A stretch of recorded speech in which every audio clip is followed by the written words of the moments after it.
Tema kita malam ini adalah 7 golongan yang mendapatkan naungan Allah Subhanahu wa Ta'ala. Kenapa disebut dapat naungan? Karena pada saat itu tidak ada tempat bernaung, tidak ada tempat berlindung.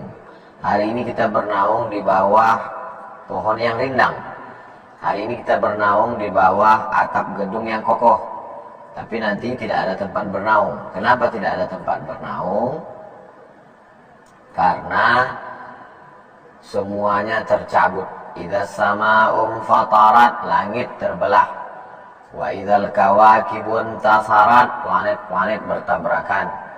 Wa idzal biharu fujirat, lautan diledakkan, meledak. Tsunami besar. Wa idzal quburu bu'thirat, semua yang dikubur dibangkitkan, dunia hancur. Wa takunul jibalu kal'ainil manfush, gunung-gunung, gunung Bromo, gunung Kidul, gunung Merapi, gunung Kelut, semuanya tercabut seperti bulu kambing dihembus angin. Lalu kemudian kerak bumi bergejolak, bergelombang. Saat itu tidak ada tempat bernaung. Manusia dalam keadaan berdiri, yaumal taffatis saqu bis-saqi. Pada saat itu betis bertemu dengan betis, karena kita bukan tamu terhormat yang duduk di atas kursi yang mewah. Kita adalah hamba yang hina dengan banyak dosa. Maka ketika itu kata Nabi SAW, ada 7 golongan dalam sebuah hadis dalam Sahih Al-Bukhari, ada juga dalam Sahih Muslim. Sab'atun yudhilluhumullahu fi dhillihi yawma la dhilla illa dhilluh. Ada 7 golongan yang mendapatkan naungan Allah pada saat itu. Tak ada tempat berlindung, tak ada tempat bernaung kecuali naungan dan perlindungan Allah Subhanahu wa Ta'ala. Yang pertama, imamun adilun, pemimpin yang adil. Kenapa pemimpin yang adil?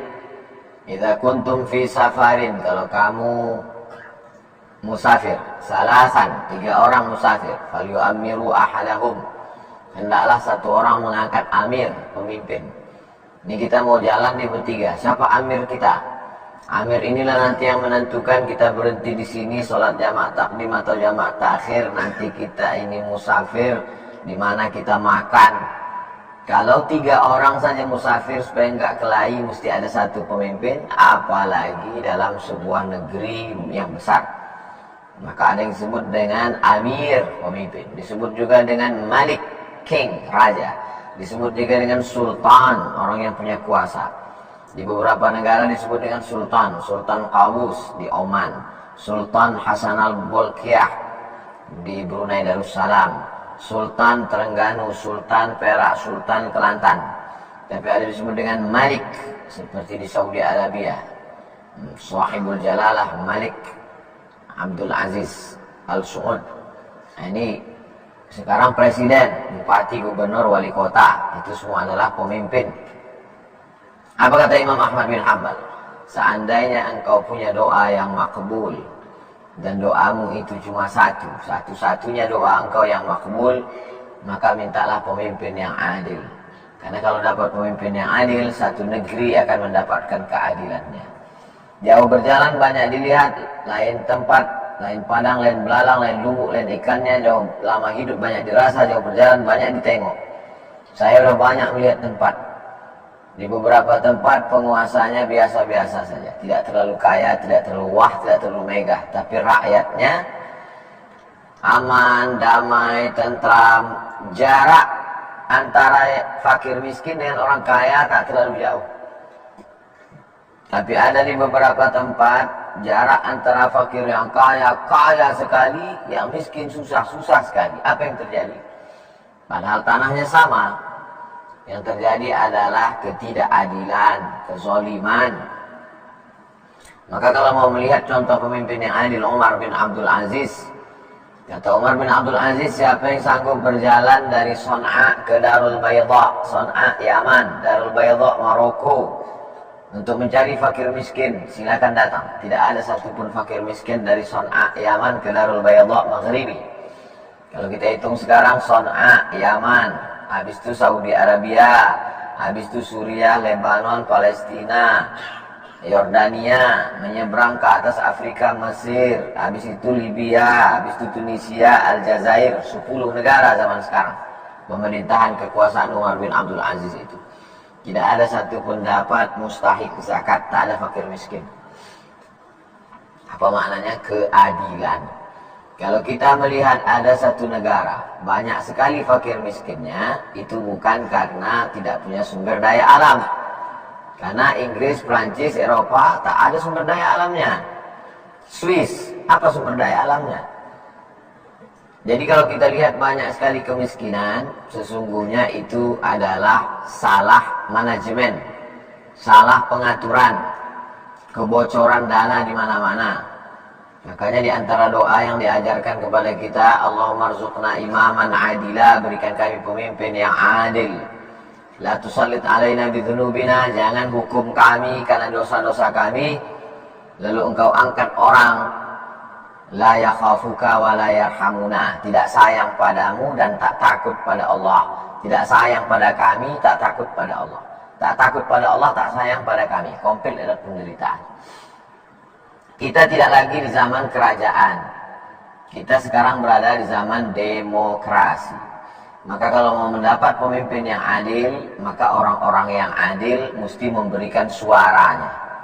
Maka jangan sampai tidak memberikan suara untuk memilih wali kota, bupati, gubernur, presiden, wakil presiden, DPRD, kabupaten, kota, provinsi, DPR RI, DPD. 9 orang yang akan duduk memimpin kita. Itu mesti kalau mau adil, orang adil mesti memilih. Orang adil tidak bisa suaranya dibeli dengan baju kaos, mie instan, serangan fajar. Ambil duitnya, jangan coblos orangnya. Kalau sudah diintimidasi, diancam-ancam, iyakan aja. Ini nggak bohong, Pak. Al-harbu khud'ah. Perang itu tipu muslihat. Tapi saya sudah disumpah, wallahi tallahi billahi, mesti pilih katanya. Bilang aja, wallahi tallahi billahi. Habis itu puasa 3 hari. Menebus kafarat. Orang yang membohong, menipu, bagaimana mungkin bisa dia duduk di kekuasaan? Pasti akan membohong, menipu juga.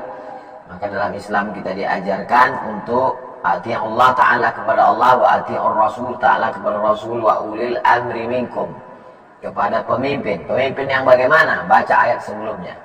Innallaha ya'murukum an tu'addul amanati ila ahliha. Orangnya amanah. Wa idza hakamtum bainan nasi an tahkumu bil adli. Orangnya adil. Kalau dia diberikan amanah, ditunaikannya pada tempatnya. Dan dia adil. Adil lawan daripada fasik. Adil kepada Allah, beriman dia. Adil kepada manusia, tidak zalim dia. Adil kepada dirinya, dia tidak aniaya, tidak pakai narkoba, tidak zina, tidak judi, tidak game online. Adil pada diri sendiri, adil kepada masyarakat, adil kepada Allah. Kalau ada orang yang nampaknya adil kepada masyarakat, tapi kepada Allah tidak, sedang Allah saja dia khianati, apalagi kamu. Maka syarat yang pertama adalah yang dapat naungan itu imamun adilun, pemimpin yang adil. Yang kedua, syabun nasya'a fi ibadatillah. Setelah pemimpin paling atas, langsung drastis turun ke bawah. Anak muda. Pemuda. Kenapa? Karena pemimpin-pemimpin yang tua tadi akan mati, pensiun, mati. Lalu digantikan lagi oleh siapa? Pucuk hijaunya anak muda. Dalam surat Al-Kahfi, fityatun amanu bi rabbihim wa zidnahum huda. Mereka adalah anak-anak muda yang luar biasa imannya, lalu kami tambah hidayah kepada mereka. Maka anak-anak muda ini mesti kita jaga. Alhamdulillah, setiap saya keluar masjid, tabligh akbar, tanah lapang, stadion, itu yang melambaikan tangan di pinggir-pinggir jalan tuh, kalau kita lihat wajahnya itu muda. Ada beberapa orang tua, tapi semangatnya tetap muda. Anak muda ini bukan selamanya fisik. Boleh jadi casingnya tua, tapi mentalnya muda. Karena masalah umur ini adalah masalah rasa, bukan masalah usia. Berapa banyak orang yang usia muda, tapi rasanya macam udah tua-tua. Mau mati aja bawaannya. Tapi berapa banyak pula orang yang sudah tua, tapi semangatnya luar biasa. Maka disebut dengan sumpah pemuda. Walaupun yang bersumpah itu banyak juga orang tua. Syabun, anak muda, nasya'a fi ibadatillah, yang tumbuh dalam ibadah kepada Allah. Kalau ada anak muda yang sibuk dengan pacarnya, anak muda sibuk dengan motornya, anak muda sibuk dengan narkobanya, Anak muda sibuk dengan gengnya, tapi ada anak muda yang sibuk dengan ibadahnya. Malam buat i'tikaf, bareng-bareng dengan kawan-kawan. Walaupun pakai motor, tetap anak mudanya suka motor. Saya aja udah tua suka motor, apalagi anak muda. Tapi bukan berarti dengan motor kita nggak sholat. Dengan motor itu kita ajak kawan-kawan sholat. Born to ride, ride to jannah. Lahir untuk mengendara menuju surga. Biker subuhan. Nah, ini yang selalu mengawal subuh Rabu. Membawa Ustadz Abdul Somad ke tempat-tempat tabligh akbar, menghidupkan kajian. Ada lagi nama programnya Ngopi, Ngobrol Perkara Iman. Ustadz Damanhur di Lok Semawi Aceh. Anak-anak muda yang belum ramah ke masjid, di kafe dulu ngobrol. Alhamdulillah yang punya kafe kasih izin bicara santai, ada lagu-lagu religinya, tapi muatannya adalah perkara iman, bagaimana nanti kita, bagaimana masa depan. Kalau sebagai orang tua dulu tidak baik, maka cara taubatnya anak-anak kita kondisikan pada yang baik. Masukkan ke pondok pesantren, SMP, SMA, Islamic Boarding School, full day. Setelah itu kuliah, kasih tunjuk, ajar, kata orang Melayu. Ditunjuk, diajar dia tentang kebenaran, tentang akidah, tentang prinsip hidup, tentang akhlakul karimah, tentang ibadah. Bagaimana kita mengkondisikan anak-anak kita, anak-anak muda kita, syabun anak muda, nasya'a fi ibadatillah, yang tumbuh dalam ibadah kepada Allah Subhanahu wa taala. Yang ketiga, rajulun qalbuhu mu'allaqun fil masajid. Orang yang hatinya tergantung di masjid. Badannya boleh di kantor, badannya boleh di ruku, badannya boleh di pasar, tapi hatinya tergantung di masjid. Ala fil jasadi mudghah. Manusia ini dilihat ada segumpal darah dalam badannya. Idza salahat, kalau yang segumpal itu baik, salahal jasadu kullu, yang lain ikut jadi baik. Wa idza fasadat, kalau rusak, fasadal jasadu kullu, yang lain ikut menjadi rusak. Ala wahyal qalb, yang segumpal sekepal itu adalah jantung hati. Tergantung hatinya di masjid, maka matanya mencari masjid, telinganya mendengar suara masjid, kakinya melangkah ke masjid, pikirannya selalu memikirkan masjid. Kenapa? Qalbuhu mu'allaqun fil masajid, hatinya tergantung di masjid. Ini pun berproses. Kata orang Melayu, dari kecil telonjak-lonjak, sudah besar terbawa-bawa, sudah tua terubah tidak. Dari kecil telonjak-lonjak ke masjid, dilonjak-lonjak. Macam anak kecil lompat-lompat, bawa dia ke masjid, terlompat-lompat dia ke masjid. Sesudah itu dia mulai terbiasa familiar dengan masjid. Akhirnya dia menjadi pengurus remaja masjid. Akhirnya dia cinta pada masjid, membangun masjid, menghidupkan masjid dengan berbagai macam program keislaman. Maka kalau saya sudah melihat ada anak-anak di masjid, saya senang sekali. Karena itu yang akan melanjutkan dakwah di masa akan datang. Jangan sampai masjid kehilangan anak muda. Masjid dipenuhi orang tua, bagus. Tapi dalam waktu 5 tahun musnah, mereka meninggal semua. Siapa yang akan melanjutkan masjid? Anak-anak muda. Maka rajulun qalbuhu mu'allaqun fil masajid. Kalau rajulun qalbuhu mu'allaqun fil masajid ini jadi polisi, dia akan buat masjid di kantor Polsek, Polres, Polda, Polri. Kalau yang rajulun qalbuhu mu'allaqun fil masajid, anak muda yang hatinya tergantung di masjid, jadi tentara, maka di kantor dan Ramil, di kantor Dandim, jadi panglima, semua anak buah akan datang. Kalau yang rajulun qalbuhu mu'allaqun fil masajid ini jadi kepala dinas, kepala badan, kepala kantor, jangan heran di sana masjid besar, masjid raya, masjid agung, Islamic Center. Kenapa? Rajulun qalbuhu mu'allaqun fil masajid. Program pertama ketika ditanya, apa program Bapak nanti? Saya akan bangun masjid. Tapi tidak hanya sekedar masjid, mencetak orang sekitar masjid yang sabun nasya'a fi ibadatillah. Ada masjidnya, ada lapangan basketnya dekat masjid, ada skateboardnya, ada kafenya, makanan halal, kuliner.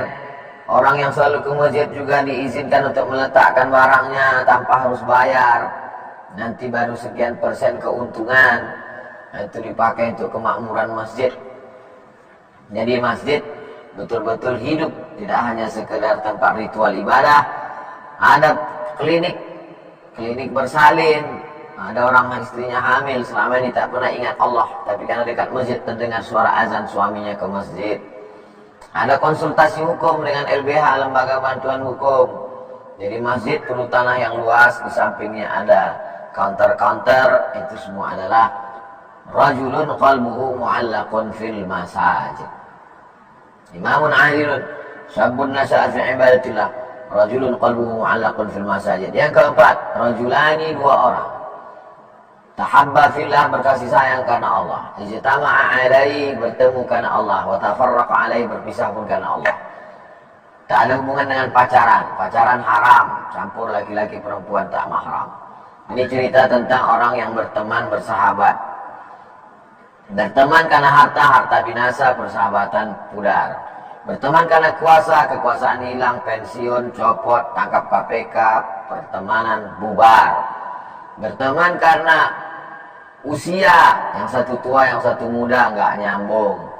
Berteman karena Allah Subhanahu wa Ta'ala, kekal abadi. Rajulani, dua orang. Tahabbani, ya tahabbani fillah, mereka berkasih sayang karena Allah. Ijtama'a alaihi, bertemu karena Allah. Wa tafarraqa alaihi, berpisah pun. Kenapa kau berpisah sama dia? Mati dia, meninggal dunia karena Allah. Kenapa kau berpisah sama dia? Udah saya nasihati dia baik-baik Pak Ustadz, tapi dia tetap juga daripada rusak akidah saya, maka hubungan kami hanya sekedar say hello sekarang. Namun putus silaturahim tak boleh. La yadkhulul jannah, tak masuk surga qati'ur rahim, orang yang memutus tali silaturahim. Inilah pentingnya bahwa manusia ini tidak hanya sholihun li nafsihi, soleh untuk dirinya. Dia mesti berteman. Nabi Muhammad SAW, ada Umar bin Khattab, ada Abu Bakar Siddiq, ada Sa'ad bin Rabi', ada Hudzaifah ibn al-Yaman, ada Khalid ibn al-Walid, ada Amr ibn al-As. Bertemu, berkumpul, berkawan, bersahabat, bersama di dunia, bertetangga di surga. Til jannah, sampai ke surga. Inilah sosial. Nabi SAW tidak naik ke atas Jabal Nur, menunggu wahyu turun, lalu setelah itu soleh sendiri. Enggak. Dia turun ke bawah, bersosialisasi, berhadapan dengan Abu Jahal, Abu Lahab, Abu Sufyan. Berhadapan dengan manusia. Tidak hanya untuk diri keluarga, tapi semuanya. Inilah orang-orang yang berkasih sayang karena Allah Subhanahu wa Ta'ala. Yang kelima, rajulun da'athu mura'atun. Ada seseorang yang diajak, seorang perempuan, zata mansibin, dia punya harta kaya raya, wa jamalin, kaya raya, kedudukannya tinggi. Lalu orang ini berkata, inni akhafullah, saya takut kepada Allah.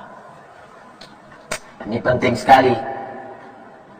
Susunan yang dibuat Nabi SAW itu luar biasa. Anak muda tumbuh beribadah kepada Allah, hatinya tergantung di masjid, berteman, bersahabat.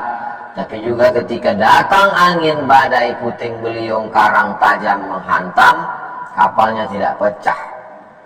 Berapa banyak orang masjid, tapi begitu datang angin kencang, pecah itu kapal.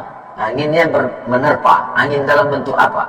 Angin dalam bentuk uang korupsi, angin dalam bentuk investasi bodong, angin dalam bentuk penipuan. Ini anginnya da'athu mura'atun, diajak seorang perempuan, zata mansibin, perempuannya punya kedudukan, wa jamalin, cantik.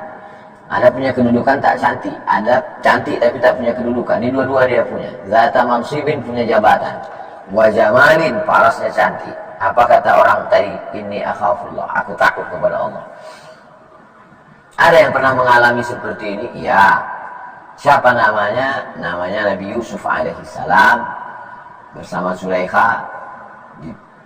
Kuat Nabi Yusuf alaihissalam. Ini perempuan zata mansibin, istri raja, istri aziz, istri bendaharawan negara. Wa jamalin, Zulaikha terkenal cantik, istri orang kaya, perawatan, banyak duitnya. Tapi Nabi Yusuf diselamatkan Allah Subhanahu wa Ta'ala. Inilah pentingnya mendidik takut kepada Allah fi sirri wal alad, dalam keadaan sepi maupun ketika orang ramai. Yang keenam, rajulun tasaddaqa bi sadaqatin, orang yang bersedekah. Lalu kemudian hatta la ta'lamu shimaluhu ma tunfiqu yaminuhu, sampai tangan kirinya tak tahu apa yang dilakukan tangan kanan. Ini jangan dipahami secara tekstual. Maksudnya menjaga diri dari riya. Karena beberapa sahabat Nabi bersedekah diketahui oleh sahabat yang lain. Contoh, ada sahabat yang bersedekah sumur kebun kurma beserta sumurnya sekalian. Roha, sumur Roha. Di tepi Masjid Nabawi. Sekarang sudah masuk ke dalam Masjid Nabawi. Apa yang terjadi? Hadis itu diriwayatkan, semua sahabat tahu. Begitu juga dengan ketika turun ayat in tuqridullaha qardan hasanan, kalau kamu berikan pinjaman untuk agama Allah, maka Allah melipat gandakannya. Maka dia berikan semua 600 batang pohon kurma. Itulah dia Abu Dihdah. Semua sahabat tahu. Begitu juga ketika ada sumur yang mesti dibeli, Bi'ru Raumah, dibeli oleh Sayyidina Utsman bin Affan. Begitu juga semua veteran perang dari Badar diberikan santunan oleh Abdurrahman bin Auf. Mereka orang-orang kaya, beramal dan diketahui amalnya. Jadi kalau mau beramal, silakan beramal. Saya nggak jadi beramal, Pak Ustaz, nanti dipuji orang. Tarkul amal li ajlin nas riya. Tidak jadi beramal karena takut dipuji orang, riya. Wal amalu li ajlihim syirik. Beramal karena ingin dipuji orang, syirik. Nggak jadi beramal, riya. Jadi beramal biar dipuji orang, syirik. Maju kena, mundur kena. Lalu yang paling bagus bagaimana? Silakan beramal, jaga hati lillahi ta'ala, lawan bisikan-bisikan setan. Inilah yang diberikan Allah subhanahu wa ta'ala kepada kita. Yang terakhir, rajulun zakarallaha khalian fafadat aina. Ada orang yang berzikir mengingat Allah dalam keadaan sepi, sunyi, tengah malam, saat semua orang tidur lelap dengan kantuk mimpinya. Ada seorang hamba Allah yang melawan kantuknya, lalu kemudian dia mandi atau berwudu, dia sholat sunat wudu, sholat sunat taubat, sholat sunat tahajud, sholat sunat hajat. Setelah itu sholat sunat witir, habis itu dia berzikir, istighfar, habis itu dia berselawat, habis itu dia tahlil la ilaha illallah, berdoa kepada Allah menetes air matanya. Ainani la tamassuhumun nar, la yamassuhumun nar. Dua mata yang tidak disentuh api neraka. Pertama, ainun bakat min khasyatillah, mata yang menangis karena takut kepada Allah. Yang kedua, ainun tahrusu fi sabilillah, mata yang berjaga dalam perang jihad fi sabilillah. Saudara kita yang ada di Palestina sekarang, matanya tak tidur-tidur berjaga, mata itu haram disentuh api neraka. Kalau kita belum sanggup, ada satu mata yang menyelamatkan kita. Ainun bakat, mata yang menangis karena takut kepada Allah, takut Sidratul Muntaha, takut titian Siratal Mustaqim, takut catatan amal Lauhil Mahfuz, takut. Jadi kalau kita masuk dalam salah satu golongan itu, imamun adil, pemimpinnya adil, masuk. Syabun nasa fi ibadatillah, anak muda yang tumbuh beribadah, masuk. Rajulun qalbuhu mu'allaqun fil masajid, hatinya tergantung di masjid, masuk. Rajul lagi, dua orang tahabba fillah, berkasih karena Allah, ijtama alaihi wa tafarraqa alaihi, masuk juga. Rajulun da'atum ra'atun dzata mansibin wa jamalin, seorang yang diajak melakukan zina oleh orang yang cantik, orang ganteng, ini akhafullah, masuk juga dia golongan ke itu. Rajulun tasaddaqa bi sadaqatin fa akhfaha, bersedekah dia sembunyikan, ta'ala ta'lamu shimalu ma tunfiq yaminu, masuk juga dia ke dalam orang tak riya. Rajulun dzakarallaha khalian fafadat aina, berzikir dengan Allah sendirian, sepi sunyi, menetes air matanya, masuk 7-7-nya, alhamdulillah. Saya cuma masuk 5 Pak Ustaz, alhamdulillah. Saya mau cuma masuk 3, bagus, masuk 2, masuk 1. Belum ada sama sekali, jangan putus asa. Kita mulai dari sekarang, jangan tunda, cepat. Itu yang dapat saya sampaikan terkait dengan tema kita petang ini, Bang Alvin. Hadis sahih dalam Sahih Al-Bukhari dan Sahih Muslim, 7 golongan dapat naungan Allah. Sebagai pengantar dialog interaktif kita, selanjutnya kita serahkan ke Bang Alvin Firdaus. Terima kasih. Wassalamualaikum warahmatullahi wabarakatuh. Waalaikumsalam warahmatullahi wabarakatuh. Sama sama ada lucunya ayat ini semuanya. Nyatet semua kan? Ayat ini nyatet. Kirim di kolom chat. bagi abang kakak yang mungkin tertinggal bisa baca 7 golongan. Oke, agak berantakan buku ini. Baik abang kakak bunda yang rahmati Allah, insya Allah kita akan masuk ke sesi berikutnya, sesi tanya jawab ya. Tanya jawab. Saya akan persilahkan bagi abang kakak yang pastinya open kamera. Open kamera. Bagi abang kakak yang mungkin belum bisa bertanya lewat open kamera, bisa lewat chat ya. Pertanyaan yang menarik nanti kami bacakan. Baik, yang pertama langsung saja. Nah, supaya efektif, langsung saja saya pilih Ibu Melaraika. Silakan Ibu. Ya. Assalamualaikum warahmatullahi wabarakatuh, Ustaz. Waalaikumsalam warahmatullahi wabarakatuh. Semoga Ustaz dan keluarga diberi keberkahan selalu dan doakan kami juga untuk bisa umroh atau haji Ustaz. Jadi bangga. Amin ya Allah. Gini Ustaz, saya kan memang sudah ditinggal oleh suami. Kemudian kegiatan saya tuh, saya mengambil banyak kegiatan yang satu di masjid, yang satu pengajian yang lain. Nah, yang di masjid ini saya malah diisukan mencari perhatian, padahal maksudnya mencari perhatian ikhwan gitu. Padahal saya mengaji di sana itu mengajarkan kepada ibu-ibu yang belum bisa mengaji dengan baik gitu Ustaz. Apakah saya meneruskan itu atau saya berhenti karena ada hal-hal seperti itu Ustaz? Waalaikumsalam warahmatullahi wabarakatuh. Yang pertama, siapa yang menyangka bahwa dirinya akan selamat dari lidah manusia, maka berarti dia majnun. Man yazunnu annahu yaslamu an alsinatin nas wa huwa majnun. Siapa yang menyangka bahwa dirinya selamat dari lidah manusia, berarti dia gila. Saya tidak selamat dari lidah manusia, dicaci maki orang. Nabi Muhammad SAW tidak selamat dari lidah manusia. Dia diejek orang, kata mereka dia sahir, tukang sihir. Kata mereka dia majnun, orang gila. Apakah Nabi berhenti? Kalau Nabi berhenti, kita tidak Islam hari ini. Nabi tidak berhenti. Lalu kemudian bahkan Allah pun lidah manusia ini tetap mengecam Allah. Waqalatul yahudu Uzairun ibnullah. Mereka mengatakan Uzair anak Allah. Mereka katakan Allah punya anak. Waqalatul yahudu yadullahi maghlulah. Orang Yahudi mengatakan tangan Allah terbelenggu. Allah saja mereka gitukan, Nabi aja mereka gitukan, ulama mereka begitukan. Buya Hamka mereka katakan penjahat, mau membunuh presiden, mau menjual Indonesia, plagiator. Hari ini penuduh-penuduh itu hilang di telan bumi. Buya Hamka masih tetap harum semerbak. Siapa yang menyangka bahwa dirinya akan selamat dari lidah manusia, maka dia orang yang gila. Jadi kita semangat terus, masa kalah sama setan? Adapun kita mau bersikap kita dua. Mau ambil tindakan hukum, cari bukti, screenshot kalau dia ada sebar grup, kalau dia ada ngomong cari saksi, perkarakan, polisikan, pencemaran nama baik, berapa bulan kurungan, masukkan.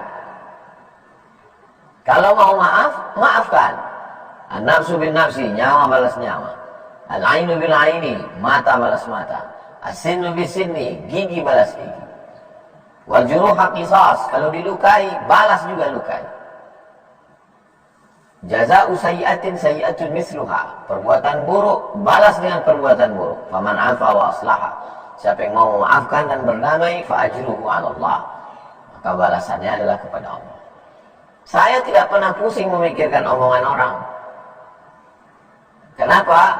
Karena yang ada di kepala saya, bagaimana supaya anak yatim, fakir, miskin bisa sekolah, bagaimana dakwah pedalaman bisa berlanjut, anak-anak pedalaman yang sekarang sedang kuliah tahun 1, berarti 3 tahun lagi tamat. Saya sampaikan ke Ustadz Alnop di Yayasan Tabung Wakaf Umat, Ustadz, dalam 3 tahun ini kita mesti buat 3. Pertama, pesantren mereka di pedalaman mesti siap. Yang kedua, mereka mesti punya rumah dinas. Kalau pulang tamat kuliah dia mau nikah, mana rumahnya? Yang ketiga, mereka mesti disiapkan gaji paling tidak 2,5 supaya dia bisa pulang mengajar. Jangan sampai dia tidak balik ke kampung di kota. Apa guna dakwah selama ini? Jadi kalau pikiran kita sibuk dengan itu, kita tak pedulikan omongan orang. Omongan orang itu sampah semua. Masa sampah kita biarkan masuk ke otak kita? Berarti otak kita tong sampah. Masa sampah kita biarkan masuk ke hati kita? Hanya sampahlah yang mengeluarkan sampah. Hanya tong sampahlah yang siap menampung sampah. Hati kita terlalu bersih untuk memikirkan cakap mereka. Ibu terus berbuat. Kalau ibu tak tahan, laporkan ke polisi. Demikian, wallahu a'lam bishawab. Waalaikumsalam warahmatullahi wabarakatuh. Baik, mudah-mudahan terjawab Ibu Mela. Baik, pertanyaan berikutnya Ustaz ini dari kolom chat bagus. Memperjuangkan pemimpin yang amanah, jika dia terpilih, apakah kita bisa mendapatkan amal jariahnya dari kebijakan yang dibuat pemimpin tersebut? Mohon pencerahannya Ustaz dari Bapak Danang.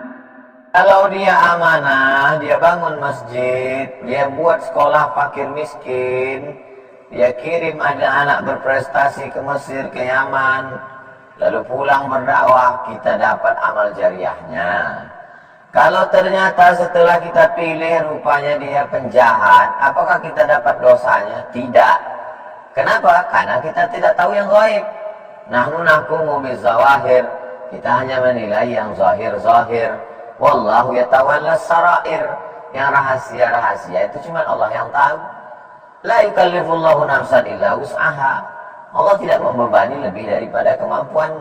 Kemampuan kita cuma melihat orang baik, sopan, peduli pada agama, kita pilih jadi kades kita. Nanti janji mau bangun pondok, kita pilih, dia bangun pondok. Kalau saya terpilih jadi lurah, insya Allah tidak ada lagi yang jual khamar, judi, prostitusi, kita tutup. Ternyata dia laksanakan, kita dapat amal jariah. Tidak dia laksanakan, kita sudah berijtihad, sudah menggunakan hak akal, hak otak, hak hati, hak tangan sudah kita laksanakan. Demikian Bang Alvin. Wallahu a'lam bishawab. Dari Ibu Zura Rai.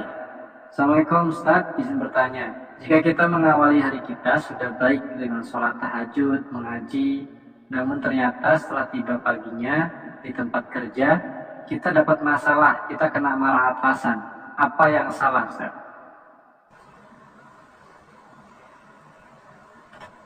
Inja'akun fasiqun binaba'in. Inja'akun kalau datang kepada kamu fasiqun, orang fasik, binaba'in membawa berita, fatabayyanu, klarifikasi. Saya Pak sudah datang on time tepat waktu. Semua tunjuk pedoman sudah saya laksanakan. Di mana letak salah saya? Tolong Bapak jelaskan di mana salah saya. Sebenarnya kamu nggak salah, kata bapak itu. Aku yang takut sama biniku, mau melawan dia aku nggak kuat, akhirnya kutumpahkan marahku ke kalian anak-anak buahku. Jadi sebetulnya anak buahnya nggak salah. Dia yang di kantor macam singa, di rumah macam kucing anggora. Jadi kalau dia sadar, kalau orang begitu kita diamkan, dia akan salah terus. Sebetulnya anak buah ini tidak salah, dia aja yang ketakutan di rumah, akhirnya melampiaskannya ke anak-anak buah. Kan kasihan sekali itu, terzolimi orang-orang tersalah. Apa Ustaz? Konteksnya itu sebelum bukan di aturan, tapi dia sudah melaksanakan ibadah. Malamnya dia udah ibadah, tahajud, ngaji. Paginya, kalau dia dapat hari yang buruk gitu Ustaz, itu ada apa gitu? Apa yang salah?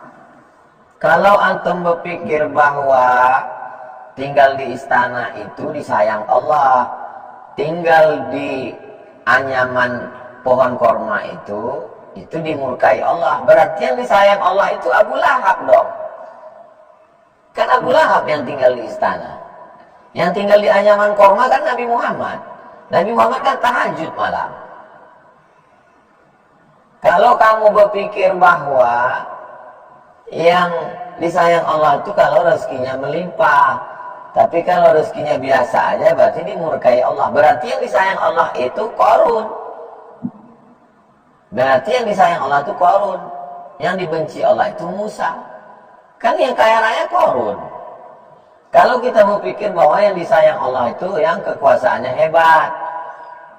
Kalau cuma pengembala kambing itu dimurkai Allah. Kalau begitu yang disayang Allah berarti Fir'aun. Karena dia yang berkuasa. Nabi Musa mengembala kambing 8 tahun. Jadi berhijrah itu tolong otaknya dibawa. Jangan hijrah cuma kaki celana, hijrah jenggot, hijrah jubah. Begitu datang pukulan, down. Yang namanya hijrah itu hijrah pikiran, hijrah hati. Bahwa saya sholat, saya puasa, saya zikir, saya nggak mabuk, saya nggak pacaran. Kalau datang yang menyenangkan, saya bersyukur. Kalau datang yang nggak mengenakan, saya bersabar. Kalau saya syukur, dapat balasan la in syakartum la azidannakum. Kalau saya bersabar, dapat balasan bighairi hisab, unlimited, nggak bisa dihitung balasannya. Jadi kalau mau pikir, saya ini udah hijrah, kok begini ya? Kalau gitu mabuk lagi ah. Kesalahannya di mana? Kalla, bukan begitu cara memahaminya. Fa'ammal insanu idza mabtalahu rabbuhu faqadara 'alaihi rizqahu fayaqulu rabbi ahanan. Ada manusia ini yang disempitkan rezekinya lalu dia berkata, Tuhan sedang menghinakan aku. Kalla, bukan begitu cara kamu. Lalu kemudian ketika dia melapang rezeki dia katakan fayaqulu rabbi akraman. Allah sedang memuliakan aku. Orang kaya sama orang miskin sama-sama diuji. Kalau kaya dapat nikmat, kalau miskin dapat cobaan. Enggak. Kaya itu juga ujian, miskin juga ujian. Ujian orang kaya supaya bersedekah, ujian orang miskin supaya bersabar. Kalau ganteng, rahmat. Kalau enggak ganteng, ujian. Ganteng itulah ujian. Yang banyak lakukan maksiat kan orang ganteng. Jadi banyak orang salah paham. Makanya kalau ngaji itu yang membetulkan, meluruskan mindset pikiran. Sholat penting, puasa penting, tapi tafakkur penting. Cobalah lihat perjalanan hidup nabi-nabi itu. Emang ada nabi itu yang enak-enak aja hidupnya? Mana ada? Penuh dengan ujian, penuh dengan cobaan. Maka ketika kita sudah hijrah, kita sudah sholat, kita sudah puasa, artinya kita siap menerima apapun yang datang. Datang rezeki, alhamdulillah. Datang sempit, innalillah. Kita nggak stres, kita nggak depresi. Karena kita yakin bahwa itu semua adalah ujian dari Allah Subhanahu wa Ta'ala. Demikian maafin. Allahu a'lam. Baik, Barakallah. Terima kasih atas jawabannya Ustaz. Kita langsung masuk ke pertanyaan berikutnya. Ini cukup banyak Ustaz. Dari Ibu Rahma, Bandung. Ustaz, kalau suka bersedekah, tapi sholatnya sering ditinggalkan dan ibadah lainnya kurang, apakah bisa termasuk dalam 7 golongan tersebut? Ada namanya pokok, ada yang pokok modal, ada namanya cabang pokok. Subuh, zuhur, asar, maghrib, isya itu pokok itu. Kalau ibarat masak itu cuma cabai, bawang, tomat. Kalau ibarat makanan nasi sama telur ayam sama kecap, itu pokoknya. Tapi ada sunatnya, qabliyah, ba'diyah, duha, tahajud, witir.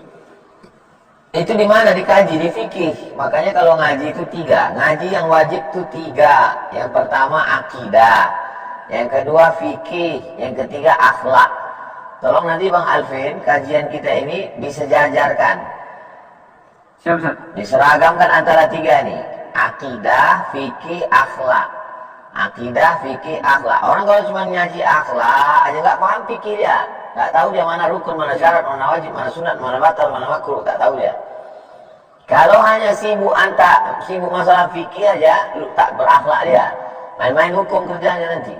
Maka mesti ada akidah, fikih, akhlak. Jadi tentang masalah ibadah ini ada pokoknya. Kalau sudah dilaksanakan pokoknya, Bagi yang lain itu tambahan-tambahan. Puasa Ramadan itu pokok. Puasa qadha mengganti waktu mengandung menyusukan itu pokok. Puasa mengganti yang hilang, habis itu baru sunat-sunat.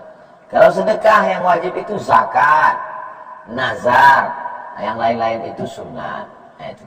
Jadi pokoknya dulu kita laksanakan, baru kemudian mungkin kurang di sholatnya kurang, tapi yang lain. Ambil contoh, ada orang ahli ibadah, malam tahajudnya 100 rakaat, berarti dia lebihnya di sholat. Tapi ada orang tahajudnya mungkin cuma 2 rakaat, habis itu dia tidur, atau tahajudnya sebelum azan subuh. Tapi besok dia amanah. Kenapa? Karena dia bupati, dia gubernur. Kalau 100 rakaat dia malam, besok tutup kantor gubernur.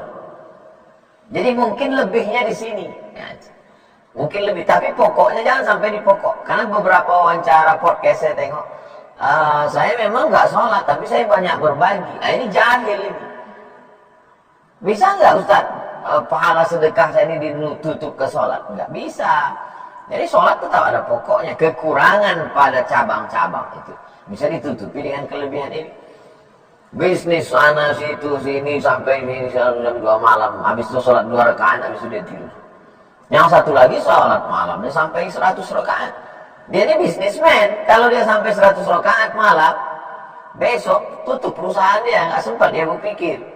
Mungkin ini kurang di sholatnya, tapi sholat sunatnya bukan kurang sholat wajibnya. Nah itu bisa dipahami insyaallah. Demikian Bang Alvin. Baik, salah. Jadi prioritaskan yang wajib dulu, baru turunan-turunannya, sunnah, mubah, dan yang lain. Baik, lanjut ke pertanyaan berikutnya Ustaz dari Bapak Wahyu. Bagaimana hukumnya ketika kita bertemu orang yang bermaksiat, tapi kita tidak berani menegurnya karena takut dipukul atau dibunuh? Man ra'a minkum mungkaran, siapa yang diantara kamu melihat kemungkaran, pertama falyughayyirhu biyadihi, dengan tangan. Presiden, menteri, bupati, gubernur, kapolri, kapolda, kapolres, kapolsek, panglima, dan dim, dan ramil, dan rem. Nah, ini sanggup nih dengan kekuatan. Fa'ilam yastati, kalau tidak sanggup, fabilisani, dengan lisan. Ustaz, guru, ulama, kasih tahu, ini haram, ini nggak boleh. Yang ceramah hanya menyenangkan orang aja. Nggak sanggup juga fabi qalbi, dengan hati. Jangan senang melihat perbuatan dia.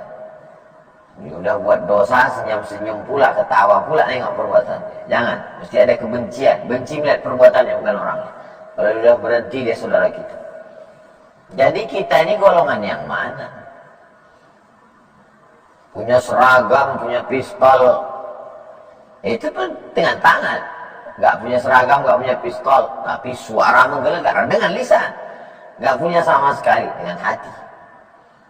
Wadzalika at'iful iman, itulah selemah-lemah iman. Ya, jadi coba renung sejenak, saya ini VIP atau ekonomi. Jangan pas giliran ibadah ekonomi. Tapi kalau sudah masalah dunia VIP, berarti gak seimbang. Tidak berdiri sama tegak, tidak sejajar. Demikian Bang Alvin. Wallahu a'lam. Baik, Masya Allah. Masih ada kurang lebih 2 ya, 2 sampai 3 masih bisa. Masih ada kurang lebih 15 menit lagi. Saya persilahkan yang open kamera, yang ingin bertanya langsung, boleh angkat tangan, raise hand.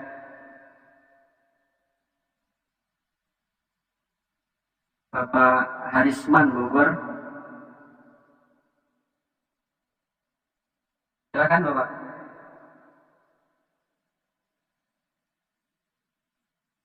Open mic-nya, sampaikan pertanyaannya.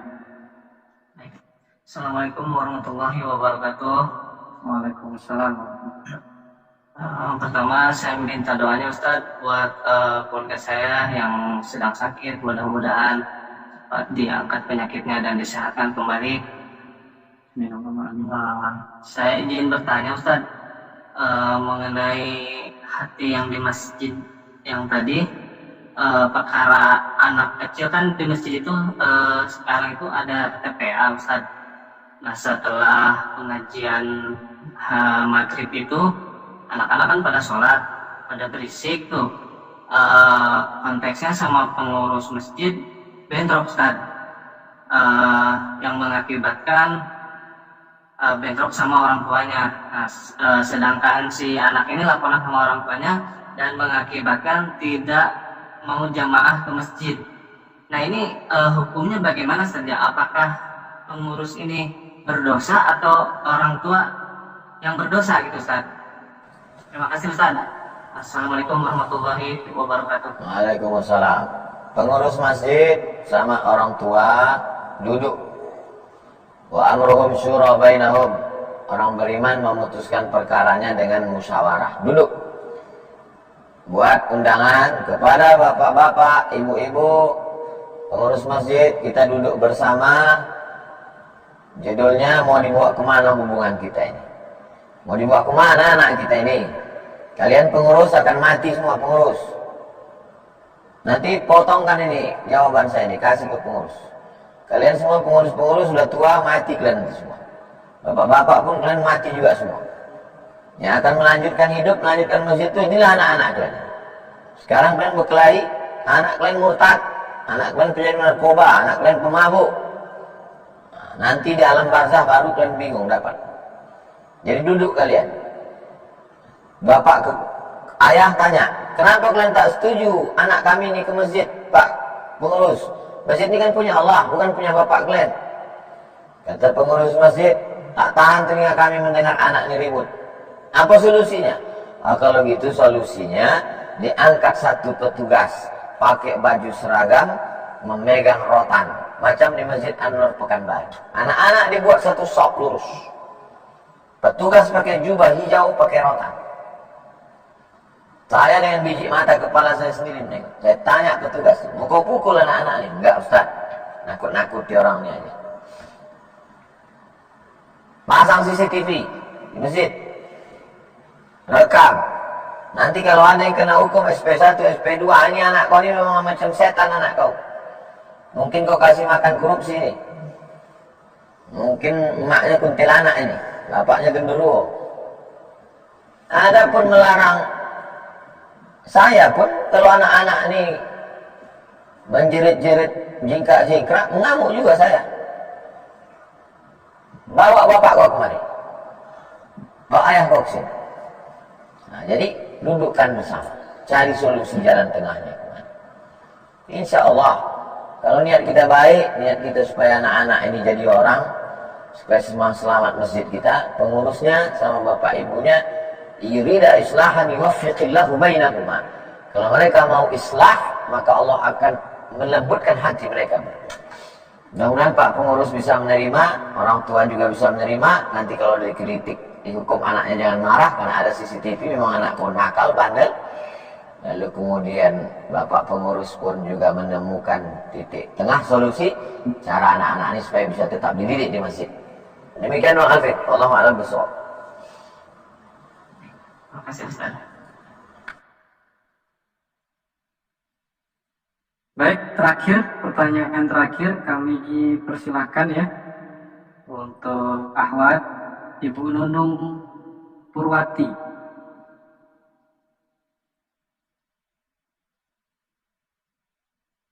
Silakan Ibu. Assalamualaikum warahmatullahi wabarakatuh, Ustaz. Wassalamualaikum. Ustaz, saya ingin bertanya. Saya kan punya teman, dia belum istiqomah dalam menutup aurat dan susah diajak sholat. Tetapi ketika saya bilang mau pergi sholat dulu di masjid, dia selalu nungguin, antarin dan nungguin saya sampai selesai sholat. Tetapi setiap saya mau ajak dia sholat, ayolah sholat, nggak apa-apa. Tapi dia bilang tuh, malu, aku masih kayak gini-gini aja, katanya. Nggak apa-apa, ayo nanti aja. Jawabannya selalu kayak gitu. Apakah teman yang kayak gini harus selalu dirangkul atau kita pergi menjauh agar akidah kita tidak rusak? Itu saja, Ustaz. Terima kasih. Yaumal qiyamah sholatuh. Yang pertama kali nanti dihisab pada hari kiamat adalah sholatnya. Idza salahat salahal amalu kullu. Kalau salatmu baik, maka yang lain jadi baik. Wa idza fasadat fasadal jasadu kullu. Kalau salatmu rusak, amalmu yang lain ikut jadi rusak. As-salatu imaduddin, salat itu tiang agama. Kalau tiangnya tumbang, maka agamanya tumbang. Nabi menjemput salat dalam peristiwa Isra dan Mi'raj. Maka salat, wahai saudari, wahai saudara, salat. Potongkan video ini, kasih ke dia supaya dia sholat.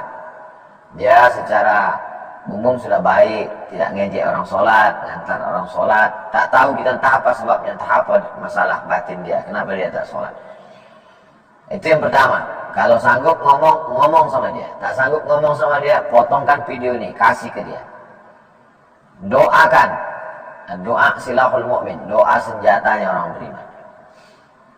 Kalau dia ada pertanyaan, kasih, tuliskan, kirim ke Bang Alvin. Nanti kita jawab Rabu depan, Selasa malam Rabu depan. Adapun menjauhi dia, Nabi tidak menjauhi Abu Thalib. Sampai malaikat maut datang, dia tetap mengajak. Tetaplah mengajak. Sampai kapan kita ngajak orang ini? Sampai mati. La ilaha illallah. Laqinu mautakum, talqinkan ke telinga orang yang mau mati, la ilaha illallah. Gak ada hadis mengatakan karena dia nakal tak sholat maka tinggalkanlah dia. Tidak, kita suruh talqinkan walaupun dah mau sakratul maut, la ilaha illallah, supaya paling tidak dia mati husnul khatimah, tidak pernah berhenti. Ayyadi Allahu bika rajulan wahidan, satu orang dapat hidayah karena mulutmu, karena lisanmu, karena doamu, karena zikirmu, karena perbuatanmu, khairun, lebih baik min humurin na'am, daripada seekor unta yang merah, kendaraan termahal. Minad dunya wa ma fiha, lebih baik daripada dunia dan seisinya.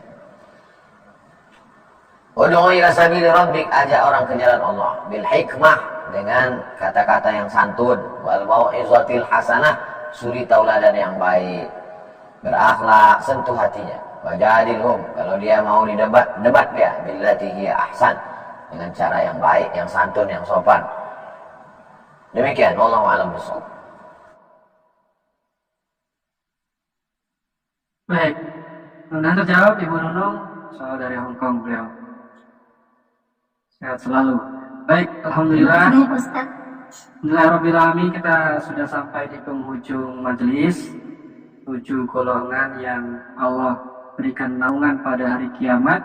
Yang pertama tadi, imamun adil, imam yang adil, kemudian 2 anak muda yang sibuk dalam ibadah kepada Allah, yang ketiga orang yang hatinya bertaut kepada masjid, yang keempat 2 orang yang berkasih sayang karena Allah, bertemu karena Allah, berpisah karena Allah, yang kelima ada seorang yang diajak berzina dengan perempuan punya kedudukan, cantik, punya harta, tapi dia berkata, aku takut kepada Allah. Kemudian orang yang bersedekah secara sembunyi-sembunyi sampai tangan kiri tidak tahu apa yang dikerjakan tangan kanan, karena menjaga dari riya. Kemudian yang terakhir, yang ketujuh, orang yang berzikir kepada Allah dalam kondisi sepi dan sunyi sendiri dan menangis karena takut kepada Allah. Baik, alhamdulillah kita sudah tadi penghujung acara. Terakhir Ustadz, kami minta closing statement, kalimat terakhir, kalimat penutup, juga beserta minta doanya kepada Tuan Guru, mudah-mudahan kami bisa nyusul ke Tanah Suci. Juga doakan saudara kita Ustadz, saudara kita di Palestina, mudah-mudahan Allah berikan kekuatan saudara-saudara kita di sana.